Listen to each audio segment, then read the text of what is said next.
Good morning, T-Birds. Happy Friday and happy 3-day weekend. Many people around our campus don't understand why we have Monday off and the true meaning of Labor Day. We went around campus to find out what students actually know about Monday's holiday. Today I don't feel like doing anything. Do you know what the meaning of Labor Day is? Yup, it's a day off for everybody that works. Yes, it is dedicated for American workers. What she said. It's a day of labor. So what do you know about Labor Day? Nothing is a holiday. That's all I know. So Austin, do you know what Labor Day is? You know, I don't know too much about Labor Day, but what I do know is that it's the first Monday in September, and it's a creation of the labor movement and is dedicated to the social and economic achievements of American workers. And it constitutes a yearly national tribute to the contributions workers have made to the strength, prosperity, and well-being of our country. Thank you, Austin. What is your job? I dog sit. How much do you get paid hourly? $25. With tax or no tax? No tax. What type of dogs? A Chihuahua and a Pit Bull. Are they cute? No. Mr. Torres, what was your first job? When I was 12 years old, I used to go help my uncle, who was a plumber in Mexico. Mr. Nieto, what was the first job that you ever had? My first job that I ever had was picking prunes when I was 8 years old and cotton in the fields. Really? Yes. Did you have any funny memory or good memory from the job?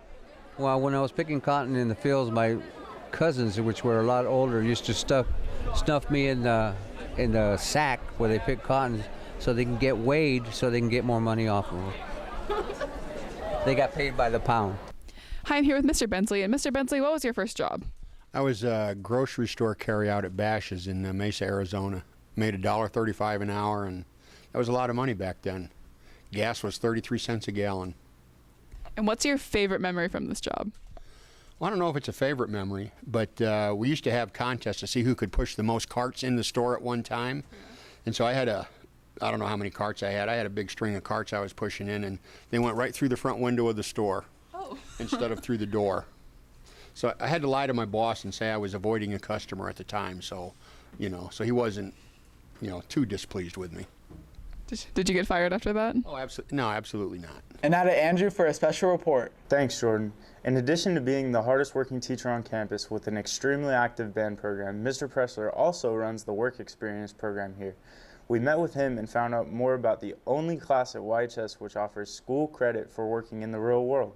Hi, I'm here with Mr. Pressler, and he is the Work Experience teacher. So what is Work Experience? Work Experience is a class for students that have a job and would like to have maybe work a few more hours per week than they normally could. There's some perks there. They get to have no 6th period. Obviously, they need to not have a 6th period, but they also don't come to 5th 4 days a week. We only meet on Wednesdays 1 day a week, and it's a great opportunity for students to know some of the things that they should know. California law, a couple other things that are useful information for student workers in California. And how do you get into this class? So you need to have a job ahead of time. This is not for students that are looking for a job, and they just talk to their counselor. They say, I already have my work permit, I already have a job ready to go. So juniors, you should be thinking about this right now for next year. And as long as you already have a job that's a qualified job, it needs to be for a company that actually takes out state taxes and federal taxes and stuff. It's not for jobs that are just a person writing a check out of their own account. As long as they have all that set up, then and they have all the requirements for graduation, it probably will work. Should talk to the counselor. Okay.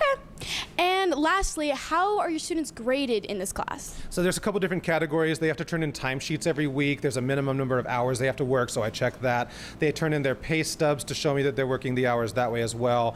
We do have weekly assignments, but most of it can be done in class. And then twice a semester, I either go and visit the job, or I call or email the employer, and they give me feedback on how the student's doing. And if they're doing well, that helps their grade as well. Okay, very cool. Thank you, Ms. Pressler. Be sure to go to Club Rush today at both lunches to check out the best of what YHS clubs have to offer. See you in the quad. And now to Dylan with sports. Thanks, Andrew. Congratulations to girls volleyball for defeating Riverside Poly last week in some hard-fought matches. Nice work, girls.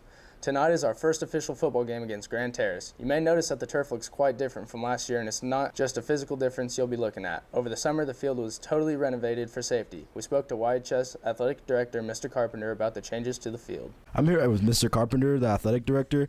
We're just discussing the brand new turf field. The old field wasn't safe anymore.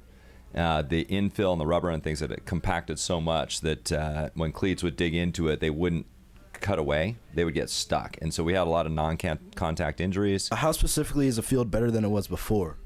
Okay, so for a variety of reasons, this one's much safer.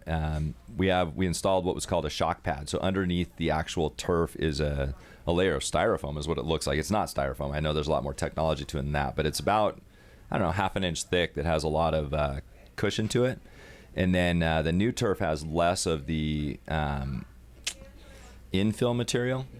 So we're hoping there's less of those non-contact injuries where cleats aren't dug in there quite so much. And in general, this field is much softer in terms of actual hitting, like a collision with your head with the ground. So it should be, in terms of concussions, should be a lot better. And then also non-contact injuries, we should have fewer of those. Sounds good. Thank you very much. Thank you, guys. That's all for now. Enjoy your 3-day weekend and don't work too hard on Labor Day.